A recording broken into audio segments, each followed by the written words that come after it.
तरकारी पकाउन लागेको आलु नै सकेछ कि अनि म आफ्नै बारीमा आफैले मेहनत गरेर फलाएको आलु लिन आइरहेको छु हेर्नुहोस् त साथीहरू यो पुरै फाँट आलु छ कि हेर्नुहोस् न यो पुरै यो हाम्रो आलु हो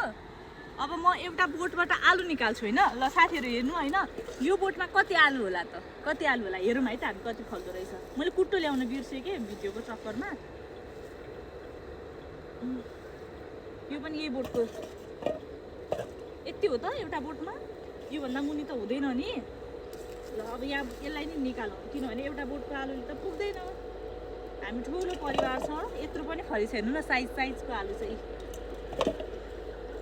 यति मेहनत गरेर रोपेको यसपालि आलु पनि राम्रो फलेन के हो साथीहरू यति भयो अहिलेलाई पुग्छ अबे हेर्नु साथीहरू कत्रो ठुलो आलु यो ओहो हेर्नुहोस् त चिप्स बनाउन मिल्ने ल बाटा भर्यो अब म बाटा लिएर गएर तरकारी पकाउँदैछु खाना आउनुहोस् है त ताजा ताजा आलुको तरकारी